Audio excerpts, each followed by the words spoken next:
Cerita dimulai dengan Nora, seorang remaja berusia 12 tahun, tinggal di kota Tunisia yang didominasi oleh masyarakat beragama Muslim. Di tengah masa remajanya, Nora mengalami kebingungan dalam mencari jati dirinya, sehingga dia cenderung bergaul dengan orang yang jauh lebih tua seperti Monsep dan Munir. Suatu ketika saat mereka tengah melibatkan diri dalam upaya merayu wanita, Paman Munir tiba-tiba muncul dan mengungkapkan ketidaksetujuannya. Dalam situasi kepanikan, Nora, Monsep dan Munir melarikan diri untuk menghindari amarah Paman Munir, yang seharusnya menjadi pelajaran penting tentang etika dan penghormatan terhadap perempuan. Meskipun begitu, kehidupan Nora terus mengalami kejutan. Setelah peristiwa itu, Munir dan Monsep mengajak Nora untuk mengumpulkan botol bekas guna dijual. Namun, alih-alih ikut serta dalam usaha tersebut, Nora malah terpesona melihat wanita yang sedang bekerja. Insiden ini menyebabkan Nora mendapat teguran dan diinstruksikan oleh Munir dan Monsep untuk fokus pada pengumpulan botol. Namun, kehidupan Nora semakin rumit ketika dia tanpa sengaja mengetahui bahwa dirinya terlibat sebagai kurir miras ilegal. Di Tunisia, di mana konsumsi miras sangat dilarang, penjual miras dengan licik memanfaatkan Nora untuk mengantarkan pesanan kepada pelanggannya. Pada suatu momen, Nora secara tak terduga mengantarkan miras kepada seorang tukang sol sepatu bernama Sally. Ketika Nora tanpa sengaja menjadi saksi permainan futsal diam-diam antara Sally dan pelanggan wanitanya, situasi semakin rumit. Sally menggunakan alasan sebagai tukang sol sepatu sebagai kedok, padahal sebenarnya mereka sedang terlibat dalam permainan futsal. Ketika pulang ke rumah, Nora mendapat amukan dari sang ayah dan juga pamannya akibat menggoda wanita tadi. Sang ayah sangat melarang keras Nora menggoda wanita karena itu sangat tidak bermoral, apalagi mereka adalah umat Muslim. Beruntungnya, ibu Nora menyelamatkan dari amukan sang ayah, jadi Nora bisa terbebas dari cambukan rotan. Untuk menghibur Nora, sang ibu pun menceritakan dongeng tentang raksasa pemakan anak laki-laki. Keesokan harinya, Nora melanjutkan pekerjaan sampingannya di salah satu pangkas rambut milik Abdul Wahab. Di Tunisia, bekerja di usia muda dianggap wajar. Sementara Nora sibuk bekerja, tiba-tiba dia melihat kerusuhan di luar. Warga sedang melakukan demonstrasi menuntut keadilan di kota Tunisia. Kerusuhan ini menjadi pembicaraan hangat di antara para pelanggan salon yang membawa isu politik ke dalam obrolan dewasa. Setelah pulang bekerja, Nora menceritakan kerusuhan tersebut kepada ibunya. Ibunya menyarankan Nora untuk berhenti bekerja, mengingat keluarga Nora tidak dalam keadaan miskin. Mereka masih mampu memenuhi kebutuhan Nora. Ibunya berpendapat bahwa Nora seharusnya lebih fokus membantu ibunya merawat adiknya selama liburan sekolah. Suatu sore ketika Nora dan Munir menemani Sally yang sedang bermain gitar, mendadak mereka didatangi oleh sekelompok warga dari kampung sebelah. Warga tersebut marah karena Monsep telah mengganggu wanita di kampung mereka. Untungnya para warga teralihkan oleh penampilan cantik dari seorang wanita bernama Latifah yang merupakan sepupu ibunya Nora. Kedatangan Latifah di rumah Nora karena menghadapi kesulitan tempat tinggal setelah diusir dari kontrakan. Meskipun awalnya ayah Nora merasa ragu karena Latifah adalah janda, ia berubah pikiran setelah istrinya menunjukkan bahwa Latifah mahir dalam menenun. Ayah Nora bahkan menawarkan pekerjaan kepada Latifah di butik miliknya.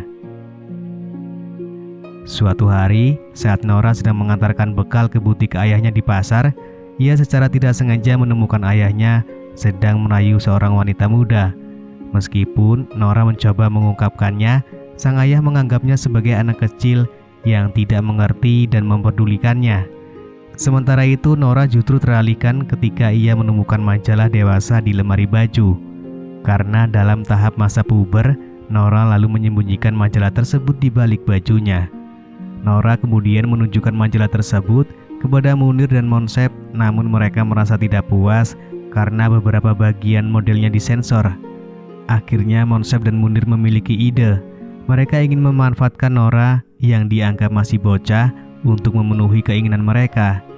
Ide mereka adalah membuat Nora meminta izin kepada ibunya untuk ikut mandi di pemandian umum wanita.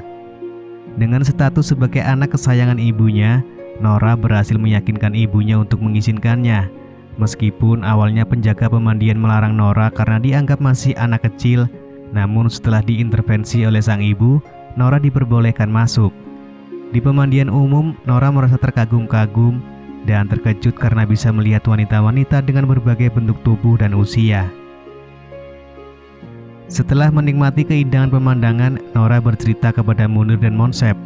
Namun Nora menyatakan bahwa dia hanya bisa melihat bagian luarnya karena bagian dalamnya ditutupi oleh para wanita.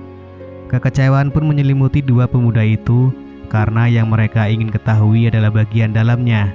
Nora kemudian berjanji kepada mereka bahwa jika dia ikut lagi ke pemandian umum, dia akan berusaha memenuhi permintaan Munir dan Monsep. Ketika Nora pulang ke rumah, Latifah meminta dia untuk mengembalikan perlengkapannya. Dengan sigap, Nora memenuhi permintaan tersebut, namun dia diam-diam menyembunyikan salah satu perlengkapan milik Latifah. Tak berapa lama kemudian, saat Latifah berada di ruang tamu, ayah Nora mengungkapkan niatnya untuk menjodohkan Latifah dengan seorang pria. Dengan sikap manja, Latifah menolak tawaran tersebut karena masih trauma dengan hubungan pernikahan yang gagal di masa lalu. Di hari berikutnya, keluarga Nora menerima tamu istimewa, seorang pemuka agama bernama Syekh Muhtar. Kedatangan Syekh Muhtar membawa kabar bahwa dia ingin menitipkan Laila, seorang gadis yatim piatu yang hidup sebatang kara di jalanan. Dengan tulus hati, ayah dan ibu Nora menerima Laila di rumah mereka, tetapi dengan kesepakatan bahwa Laila akan bekerja sebagai pembantu rumah tangga. Awalnya Laila diperlakukan dengan baik dan dipekerjakan dengan layak oleh ibu Nora. Namun ketika Laila tak sengaja membuat kesalahan, ibu Nora malah memukul Laila dan mulai memperlakukannya seperti seorang budak. Kejadian ini menciptakan perubahan drastis dalam hubungan antara Laila dan ibu Nora. Pada hari yang sama, Nora secara diam-diam pergi ke rumah Salih. Di sana, Nora melakukan transaksi dengan menukar armor yang sebelumnya dicurinya dari Latifah dengan sebuah komik kepada Munir. Sayangnya, Munir, Monsep, dan Salih merasa kecewa karena armor tersebut sudah berbau sabun dan tidak lagi memiliki aroma keringat Latifah. Nora kemudian memberikan alasan bahwa jika ada kesempatan lain, ia akan mencoba mengambil yang sudah digunakan oleh Latifah. Ketika Nora pulang ke rumah, ia tak sengaja melihat ayahnya memeluk Latifah yang sedang menjemur baju. Meskipun mendapat teguran dari Latifah, ayah Nora malah berdalih bahwa dia salah sangka dan mengira Latifah adalah istrinya. Beberapa hari kemudian, ayah Nora mengadakan acara syukuran di rumah mereka. Nora terlihat membantu Laila yang sibuk melayani para ibu-ibu yang menyiapkan pesta. Kemudian Nora masuk ke kamar Latifah dengan maksud mengantarkan surat amanah dari Salih untuk Latifah. Di dalam surat itu terdapat puisi cinta Salih kepada Latifah. Latifah meminta Nora untuk menyampaikan pesannya kepada Salih yang berisi penolakan. Meskipun tidak sepenuhnya mengerti, Nora ikut menanggapi permintaan Latifah sebelum kembali bergabung dengan para ibu yang sibuk mempersiapkan acara. Tanpa sengaja, ayah Nora melihatnya dan segera menyuruh Nora masuk ke dalam. Di sana Nora diberi peringatan oleh ayahnya untuk tidak ikut campur dan mendekati para perempuan karena seorang lelaki sejati tidak seharusnya terlibat dalam obrolan dengan kelompok ibu-ibu. Setelah mendapat nasihat dari ayahnya, Nora menyampaikan pesan dari Latifah kepada Salih. Pak Abdullah Wahid yang mendengar kata-kata Nora menertawakan Salih karena ditolak mentah-mentah oleh Latifah. Selanjutnya rumah Nora didatangi oleh para tetangga, saudara dari ibu, dan ayahnya yang ingin membantu memeriahkan acara. Saat para wanita ingin mandi di pemandian umum, Nora pun mengikuti mereka, berniat memenuhi permintaan Munir dan Monsep untuk melihat kue serabi milik para wanita di sana. Dengan izin dari ibunya, Nora diizinkan masuk. Namun saat sedang melihat seorang perempuan, Nora ketahuan oleh ibu-ibu sehingga ia diusir dari tempat tersebut. Akibat kenakalannya, ibunya menghukum Nora dengan larangan keluar dari kamar selama acara di rumah berlangsung. Namun pada malam hari, Nora melanggar larangan tersebut dan tanpa sengaja melihat Salih dan Latifah yang sedang berduaan. Selanjutnya, terungkap bahwa Latifah tertarik pada Salih tetapi ia tidak ingin orang tua Nora mengetahui tentang hubungan mereka karena dipastikan orang tua Nora tidak akan setuju dengan hubungan Latifah dengan seorang tukang sol sepatu. Singkat cerita, Nora yang sedang nongkrong bersama Salih di warung mengungkapkan keinginannya untuk merantau dan mencari jati dirinya. Salih memberikan nasihat bahwa merantau tidak semudah yang dibayangkan dan pasti akan membuat Nora merindukan ibu dan ayahnya seperti yang dirasakan ketika jauh dari orang tua. Setelah memberikan nasihat, Salih yang dalam keadaan mabuk berat diantarkan pulang oleh Nora. Namun di tengah perjalanan pulang, Salih tanpa sadar mencoret-coret tembok dengan kata-kata penghinaan terhadap pemerintah Tunisia yang dianggapnya tidak adil kepada rakyatnya.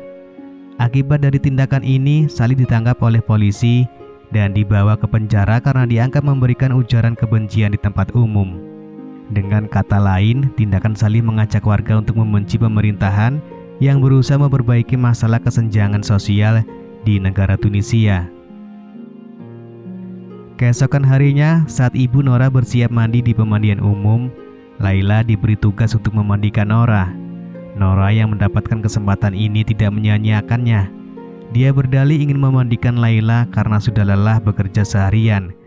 Laila, gadis yang polos dan patuh, nurut saja. Namun saat mereka baru akan memulai, ibu Nora datang dan memergoki mereka. Akibatnya, ibu Nora meminta Laila untuk mengemasi barangnya dan kembali ke tempat Syekh Muhtar. Esok malamnya tanpa diduga, Nora yang baru masuk ke kamar terkejut melihat Laila sudah terbaring di kasurnya. Ternyata Laila paham apa yang diinginkan oleh Nora. Dari kilau matanya, keduanya saling menyukai. Akhirnya, Laila dan Nora melakukan kegiatan bermain futsal dengan penuh keseruan. Pagi harinya saat Syekh Muhtar ingin membawa Laila pergi, ayah dan ibu Nora memberikan sejumlah uang untuk kehidupan Laila nanti. Di momen itu, Laila tersenyum kepada Nora seolah memberikan sebuah tanda. Ketika Laila pergi, Nora dipanggil oleh ayahnya. Namun Nora malah berlari dan tersenyum kepada ayahnya, seakan menandakan bahwa dia akan pergi jauh mencari jati dirinya. Lalu film pun selesai.